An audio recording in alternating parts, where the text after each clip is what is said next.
Ja, liebe Freunde, herzlich willkommen zurück zu unserem Herzenstore öffnen Podcast mit euch, mir und der lieben Biene. Hallo Biene. Hallo, lieber Benny. Heute machen wir einen Podcast über die Naturgeister wieder und ich stelle dir jetzt Fragen, die viele in den Kommentaren geschrieben haben. Das ist gut. Ich stelle sie einfach so, wie sie geschrieben worden sind. Ja, ist auch gut und wichtig, weil kann natürlich auch in so einem Podcast nicht alles so erklären. Also, dass da Fragen entstehen, das ist mir vollkommen klar. Ja, und jetzt kommt gleich die erste Frage, Biene. Na, schauen wir mal. Woher hast du das Wissen? Also, ich beziehe mein Wissen aus verschiedenen Quellen, sozusagen. Also, die Hauptquelle bei den Naturgeistern sind die Naturgeister selber, die mir erzählen. Beziehe aber auch von Lady Diana, vom Erdenbewusstsein, meine Informationen und natürlich von der geistigen Welt. Mhm. Also es sind 3 Komponenten und je nachdem, was ich wissen möchte oder was relevant ist, frage ich halt dann ab. Mhm. Eine weitere Frage. Aber werden die Naturwesen auch für die physischen Augen sichtbar? Ja, was soll ich sagen? Ja. Also sind sie ja teilweise schon.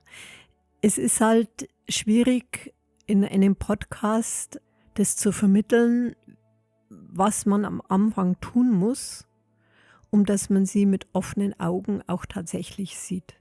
Leichter ist es natürlich mit geschlossenen Augen, also mit dem inneren Auge ist es leichter, aber ich verstehe es und ich weiß auch, was die Leute meinen. Sie möchten das halt gerne wirklich mit ihren offenen Augen, möchten sie wie ein Reh im Wald, möchten sie einen Naturgeist sehen. Und ja, das ist möglich. Aber natürlich braucht es da ein paar Sachen dazu. Also wenn man nicht geschult ist, wird es schwierig sein. Aber man ist ja in vielen Dingen nicht geschult oder achtet nicht auf irgendetwas und dann sieht man es eben auch nicht. Weißt du, wie ich meine? Hm. Und so ist es bei Naturgeister auch. Und bei Naturgeister ist es so, dass man seine Sinne schärfen muss. Also, solange man das noch nicht wirklich richtig gut kann, dass es wie zur Selbstverständlichkeit geworden ist, sollte man in die Natur gehen mit der Absicht, Naturgeister zu sehen und sollte eben die Dinge dabei haben, die Naturgeister gern haben. Und man sollte sich auch vorher gut erden und dann die Sinne schärfen. Wie schärft man jetzt die Sinne, gell? Ja, mit einer Absicht. Nee, das hat auch was mit dem Blick zu tun. Genau, ist ja ein Sinn, ne? Also, ja, aber es sind auch Töne. Manchmal muss man einfach den Blick verschieben. Ich weiß nicht, ob du weißt, wie sowas geht oder was ich da genau meine. Also bei mir ist es auch so, dass, obwohl ich Naturgeister wirklich gut sehe, auch mal ohne Absicht irgendwo bin und dann sehe ich was und dann bin ich mir nicht sicher, ist es jetzt ein Naturgeist und dann schärfe ich meine Sinne, also halt meinen Fokus und dann plötzlich ist es klar und deutlich da. Mhm. Du hast ja mal in einem früheren Podcast gesagt, dass sie auch für dich erst sichtbar wurden, als dein drittes Auge geöffnet worden ist. Ja, also grundsätzlich ja. Also, dass ich sie so selbstverständlich sehen kann, wie ich es jetzt kann, ja. Aber klar war da vorher auch schon was. Aber da ging es mir so wie allen, dass ich mir nicht hundertprozentig sicher war. Mhm. Ist es jetzt wirklich ein Naturgeist? Bilde ich mir das ein? Oder kann ja alles Mögliche sein? Aber seitdem mir das dritte Auge geöffnet wurde, war es dann anders, ja. Okay. Stimmt. Nächste Frage. Manchmal habe ich das Gefühl, dass ein Naturwesen da ist. Meine Katze schaut danach und rennt ganz wild rum. Kann das sein? Ja, also daran kann man sogar ganz besonders gut erkennen, weil Naturgeister ganz besonders gern mit Katzen spielen und auch mit Hunden. Also mit Haustiere. Das machen die wirklich gerne. Und wenn eine Katze etwas nachjagt, was nicht da ist oder sich so im Kreis dreht, das passiert ja auch manchmal, oder auf was drauf springt, was nicht da ist, dann kann man sich ziemlich sicher sein, dass es wahrscheinlich ein Naturgeist ist. Mhm. Nächste Frage. Also wenn ich hier zuhöre, dann denke ich die ganze Zeit an den amerikanischen Spielfilm Das Geheimnis der Spiderwigs. Als wenn du von diesem Film berichtest. In dem Film sind auch die Trolle die Bösen, die Naturwesen mögen Honig, die Elfen sind die Guten und so weiter und so fort. Also zeigt uns der Film eigentlich nur die Wirklichkeit? Will uns der Film was sagen? Ich kenne jetzt den Film leider nicht, aber ich habe es dir erzählt und erzähle es jetzt hier nochmal. Es gibt einen sehr schönen Film, wo es um einen Außerirdischen geht, Paul der Außerirdische. Und da ist es auch im Gespräch. Da fragen die zwei, die den Außerirdischen treffen, die sagen, ja, aber du schaust genauso aus wie auf die Bilder, die man immer sieht, wie sie abgebildet sind. Die UFOs schauen so aus und so weiter und so fort. Und er sagt dann, ja, was glaubt ihr, wer inspiriert die Menschen? Und natürlich sind Filmemacher, nicht alle, aber manche, auch inspiriert und nehmen das auf, was ihnen vielleicht auch unbewusst gesagt wird. Also ich habe mal ein Interview gehört mit einem Autor, der hat gesagt, wenn er Bücher schreibt, er weiß eigentlich nie, wie die enden oder was er schreibt, das wird ihm einfach irgendwie gesagt.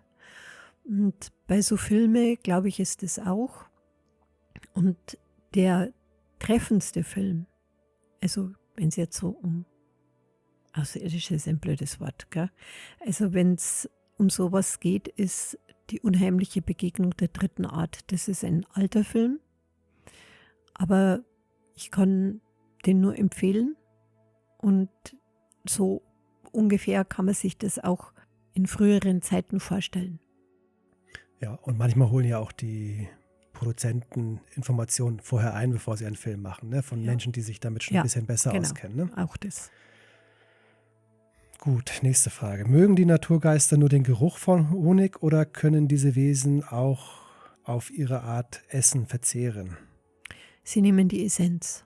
Ihr könnt es mal ausprobieren, einen Honig im Haus oder im Garten oder wie auch immer, im Garten vielleicht nicht, da mag man das dann nicht so, aber im Haus, wenn man denkt, dass ein Naturgeist da ist, den hinstellen und den am nächsten Tag mal probieren.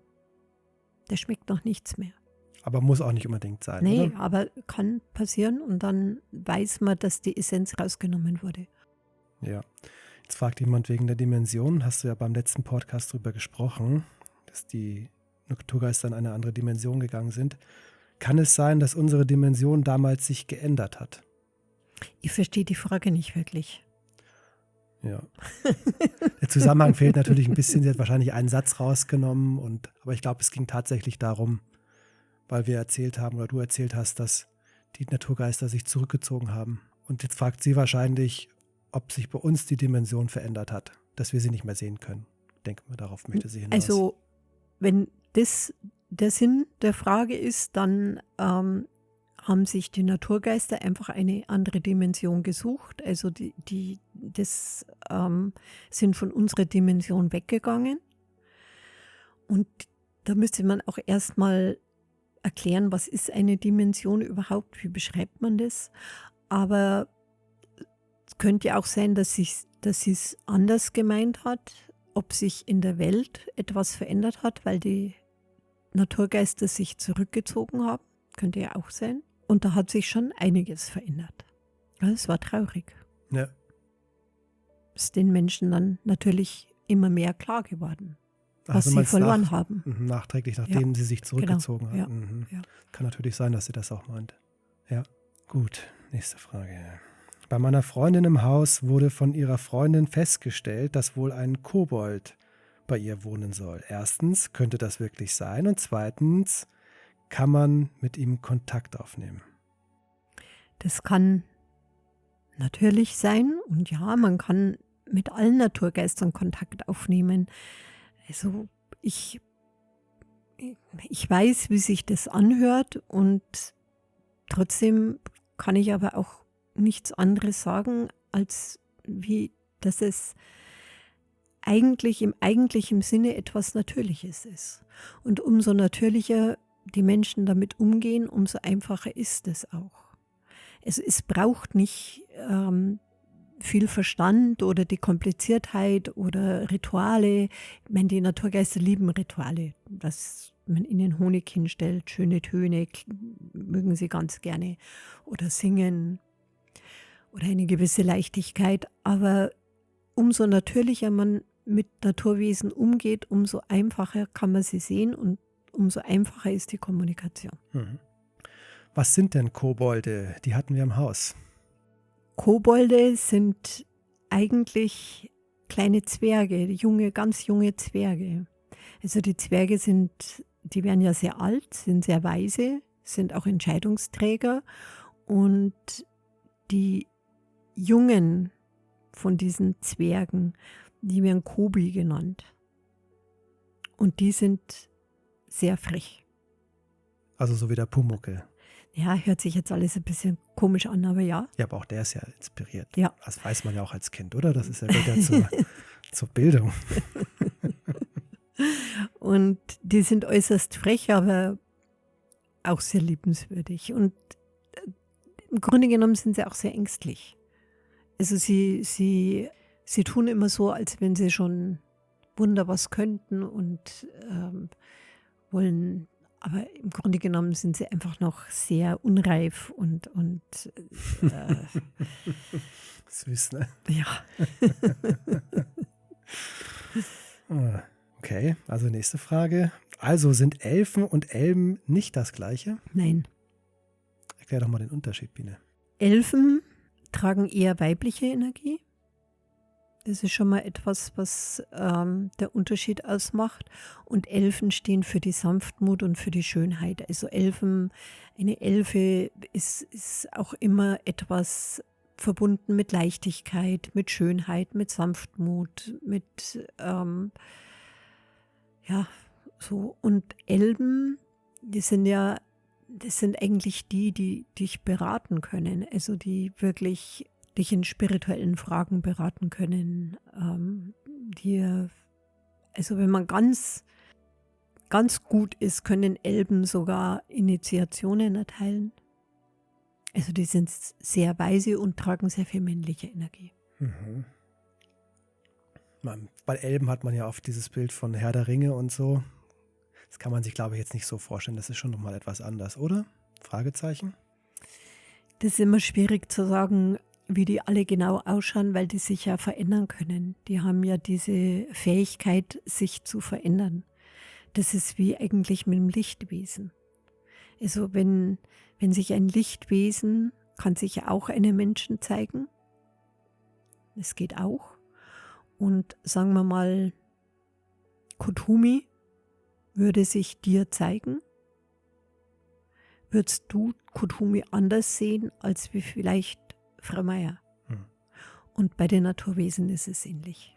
Es gibt nur so bestimmte Richtlinien, wo man sagt, man erkennt sie daran. Also man weiß, das ist jetzt eine Elfe und das ist ein Elb. Ich mal eine persönliche Frage noch da zu dem Thema, weil es doch, die Elben sind ja etwas, was ist durch Film und Fernsehen sehr. Gibt es so etwas wie solche fantastischen Orte, wo diese Elben leben? Ja, gibt schon. Oder ist das eher schon auf unsere Wälder bezogen oder spiegelt sich das in den anderen Dimensionen wieder völlig Beides, anders? beides. Also Elben, also dadurch, dass die Dimensionstore geöffnet sind, spielt sich viel in unsere Dimension schon ab, sonst würde ich den Podcast gar nicht machen. Also ich würde nichts machen, wenn ich nicht wüsste, dass das möglich ist. Ja, also würde ich es zurückhalten.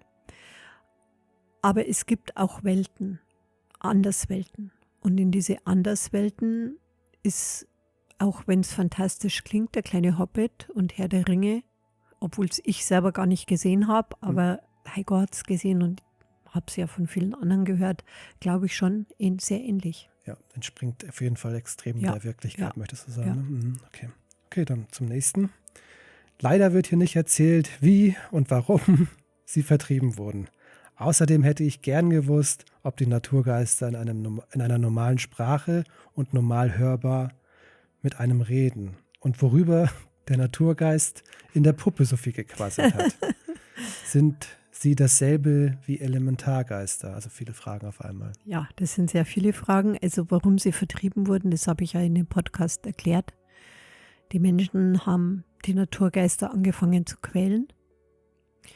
Und da war auch eine interessante Frage damals bei dem Podcast, wenn das feinstoffliche Wesen sind, wie kann man die quälen? Aber man muss sich einfach vorstellen, die Naturgeister haben Millionen von Jahren mit Menschen zusammengelebt. Die waren wie, mir fällt immer kein anderer Vergleich ein als unsere zahmen Haustiere. Warum lässt sich ein Hund quälen, wenn er in den Menschen beißen könnte oder sogar töten könnte? Ja, also unsere Molly ist ja ein großer Hund, der alte Hund, der so gequält wurde. Warum hat er das nicht getan? Das ist eine Frage, müsste man einen Naturgeist stellen, nicht mir.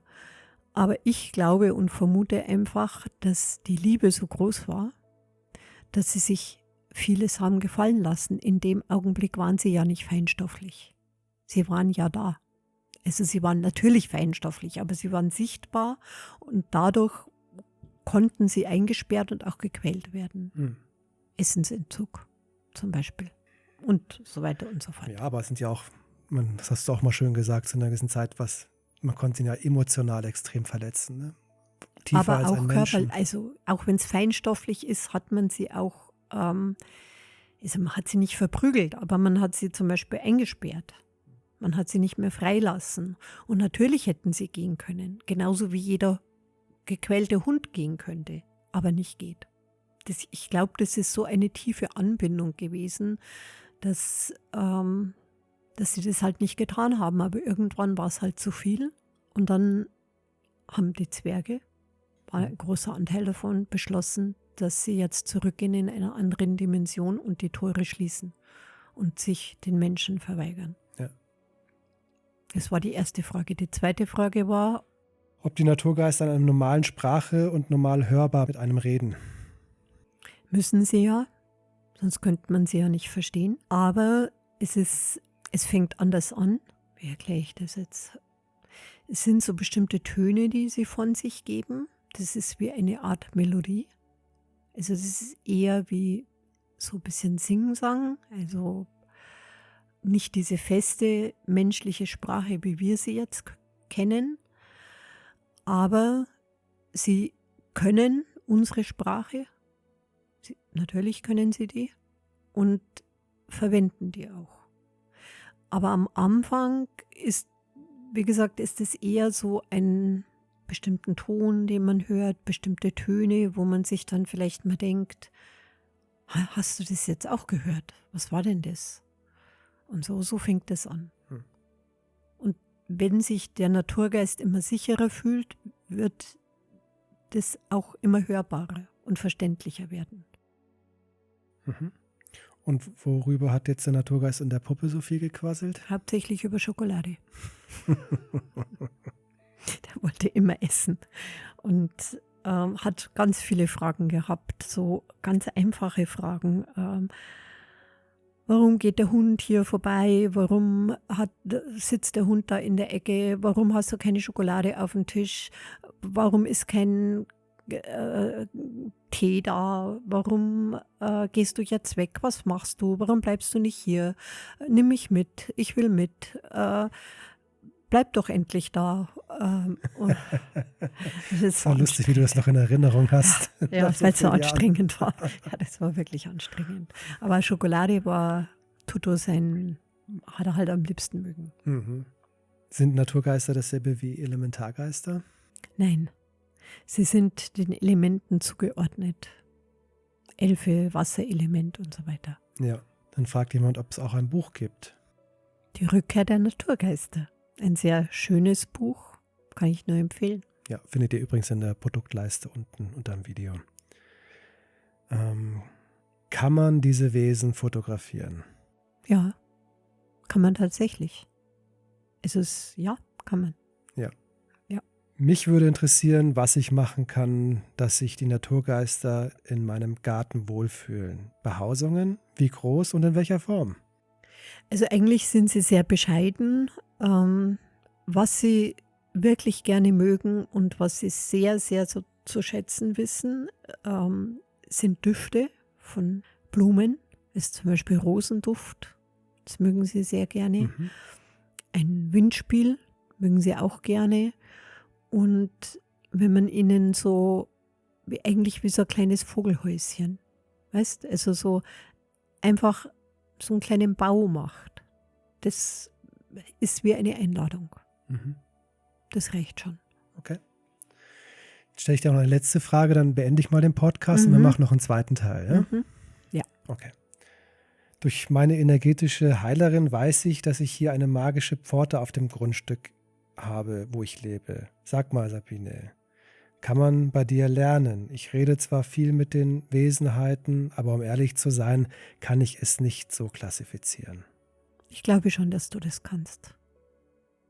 Das ist etwas in mir, was ich dann sofort spüre. Und ich glaube, der Mensch, der diese Frage gestellt hat, kann das. Okay. Ja, vielleicht gebe ich dann noch den Rat, es gibt noch dieses Manush-Set von dir im Shop bei dir für die Naturgeister. Ja. Finde ich eigentlich auch sehr schön energetisch als unterstützende Maßnahme. Ja, oder die Essenz auch. Ja, Ja, die Manush-Essenz, genau. Ja. Sehr schön, ja. Ja, schön. Aber ich glaube einfach, das ist die Energie, die ich da spüre. Also ich glaube, die kann weiß das. es eh schon. Ja. Also was kannst du dir gut, Biene. Also, bis zum nächsten Podcast, Biene. Bis zum nächsten Podcast, Benny.